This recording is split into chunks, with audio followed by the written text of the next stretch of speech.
melihat publik. ini terjadi tidak baiknya komunikasi politik di antara ini. Ini senior, orang ahlinya komunikasi politik.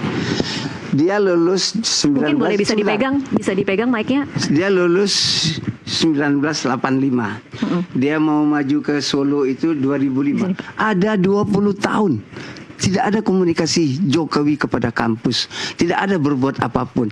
Tidak ada orang dengar Jokowi itu lulusan daripada kehutanan UGM. Tidak ada 20 tahun itu. Setelah itu dia jadi 10 tahun di wali kota.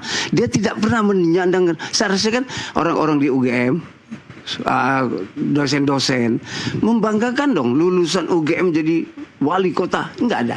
Dia bilang dia punya tim kawan pendaki gunung. Enggak ada. Jadi dia ini memang lost. Enggak ada babat, bebet, bobot lah kalau kita orang. Enggak ada sejarah. Apa artinya Pak Betor kalau kemudian begini? Kalau katakanlah kemudian memang palsu.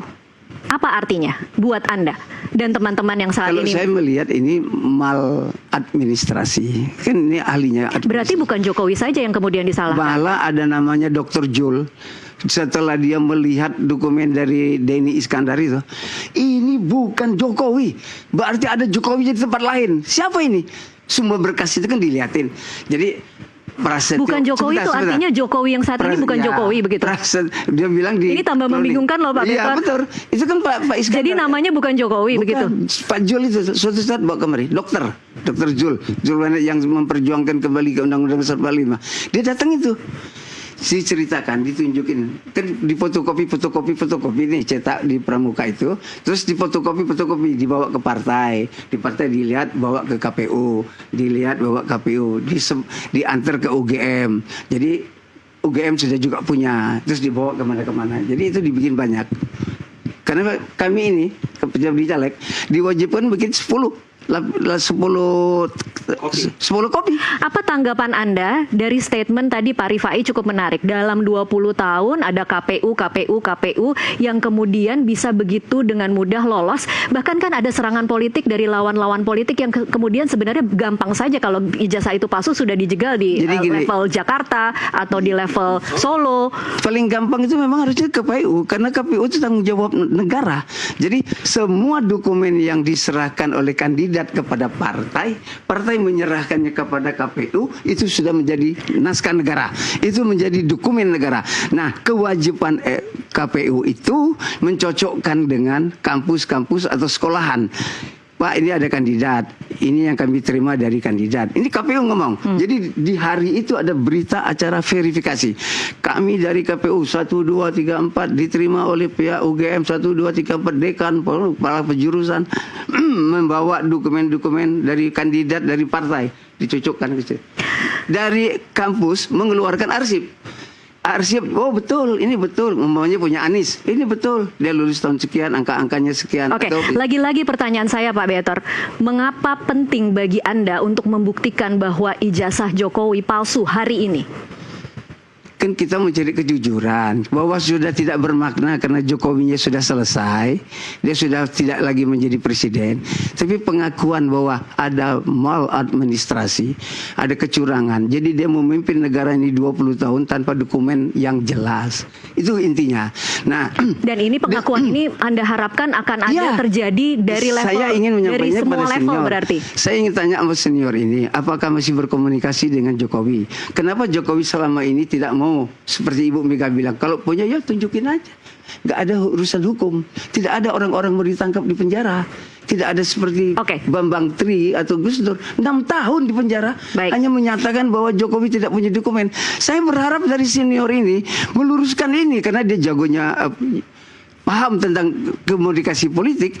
Sampaikan bahwa dosa-dosa Jokowi selama ini kita akuin, tapi dia minta maaf dengan cara dia tarik mundur anaknya. Itu tujuannya berarti. Anaknya nggak cukup. Anda berharap Jokowi menarik Gibran turun. Nggak cukup umur, nggak punya pengetahuan, nggak punya pengalaman, kurang ini kurang itu. Dia nanti 2029 kita dukung. Sudah punya ijazah, punya pengalaman, punya ini, lulus dari universitas terbuka, dukung. Hak politik dia itu 2029. Jangan merobek konstitusi. Saya akan lawan itu. Oke, Karena- lagi-lagi saya mewakili publik, Pak Berto. Iya. Apa yang kemudian membuat Anda yang tadinya orang Jokowi kemudian tiba-tiba begitu ingin membuktikan Karena bahwa dia curang. Partai dicurangin. Dia di 2005, Anda bertindak di sini di bawah perintah partai atau seperti apa? 17 dia sudah keluar dari PDI secara real. Ini Anda sebagai dia tidak lagi perwakilan PDI menjalankan Perjuangan perintah atau partai. pribadi, Pak? Dia tidak memperintahkan partai, tidak melaksanakan nawacita. Oke. Dia Ini- sudah lari kepala oligarki. Ini instruksi partai. Terserah mau partai mau mewakili partai atau pribadi. Karena kan saya Loh, di saya kader bertanya partai. ke Pak. Saya di kader partai 20 tahun. Pasti bersikap. Saya bertanya ke Bapak, ini Anda bicara dalam kapasitas sebagai pribadi atau diperintah oleh Maunya partai? itu gimana? Nggak ada, udah perintah nggak ada. Tidak ada perintah dari partai. Bang Ade silahkan komentar. Saya bilang udah pasti nggak diperintah. Oke. Karena gini ceritanya Bung Beator sendiri, saya minta maaf ya, Silakan. kan di counter oleh orang-orang PDIP sendiri, Oh, nggak ada. yang cerita tentang pasar pramuka. Nggak ada. Siapa? Ya kan Anda bilang, Ya, saya bilang, saya kan berintisik kan ke partai, Ya. ke kader partai. ya nggak Saya kan gini, tanya. gini saya mau tanya, Anda betul nggak Anda kan kalau saya hanya mengandalkan apa yang termuat di media ya, Ya. betul nggak Anda bilang bahwa memang udah biasa Oh, itu 99 iya. 99 semua kader partai yang tidak punya ijazah lari ke pramuka. PDIP. Lari ke semua partai. Semua termasuk partai. yang dari PAN itu loh, yang doktor, profesor, yang 2 kali jadi DPR ternyata dokumennya palsu. Ini betapa busuknya ya berarti Ya. Nggak, politisi saya mau kita. bilang itu dibantah oleh PDIP. Ya, siapa yang bantah? Ini kan sejarah Saya lupa namanya. yang saya uraikan, sejarah dokumennya PDI pada waktu itu. Dulu kan PDI Ya. pakai tato, pakai akar bahar, Ya, ya. jago-jago pasar, Ya. jago-jago terminal, nggak punya Ya, ijazah. gini, betul. Dibikin di situ. Saya lengkapi dulu ceritanya. Kemudian Anda mengatakan bahwa ketika Pak Jokowi mau maju tahun 2012, ya, ada tim dari Solo kan, Betul. datang ke pasar pramuka. Enggak semua. Ya, tapi datang ke pasar pramuka Enggak betul semua. ya. Ya, tapi ada ya datang ke pasar itu pramuka. Kan, Paiman itu kan kader. Ya, sebentar, saya lengkapi tim dulu. 8. Lalu di sanalah itu dibuat. Ya. Betul ya? Ya. Nah, ada seorang tokoh partai, karena saya agak lupa ingat siapa orangnya. Nggak bisa, Anda harus sebut. Enggak Enggak. memainkan itu dong. Enggak, saya- Anda ahli komunikasi, sebut dong. Enggak saya. Nggak bisa. Ya udah. Nggak bisa. Anda tuh senior saya, bisa membela seperti itu. Enggak, saya cuma Nggak takut. bisa. Tidak ada sampai detik Ya ini udah, orang oke. partai menegur saya. Ya Nggak ada. sudah. Kalau gitu nggak apa-apa. Tapi buat saya cerita-cerita itu sangat janggal, bahwa Pak Jokowi itu kan sudah maju di Solo tahun 2005. Ya. Kalau memang ijazahnya dibuat di Jakarta tahun 2015, Ya. maka yang tahun 2005 dia pakai apa? Saya cerita sedikit. Ah, oke. Ini menarik ya. Saya kan kenal sama Paiman baru nih, yang Ya. diajaknya makan segala macam. Dia kan bertekanan sama Roy Suryo. Waktu ketemu saya tanya, dia menjelaskan bahwa saya sudah keluar dari pasar pramuka 2002. Saya kejar. Pasar pramuka. Iya, pasar pramuka. Kan dia punya kios ada berapa. Iya. Terus saya tanya, Bapak setelah keluar dari pasar pramuka kemana? Solo.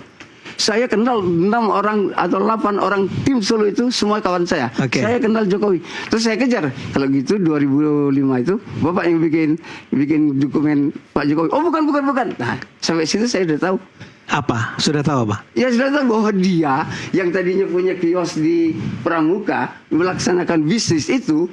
Terus 2005 dia ke Solo. Ke Solo? Ya pasti bikin itu. Jadi Dia menurut sendiri profesor dokternya sekarang lagi dipertanyakan. Masa nggak bisa bikin selembar Enggak, untuk Bapak Jokowi? mau bilang bahwa pada tahun 2005 Ya, ijazahnya Pak Jokowi UGM itu dibuat oleh Pak Iman juga Iman. di Solo. Solo.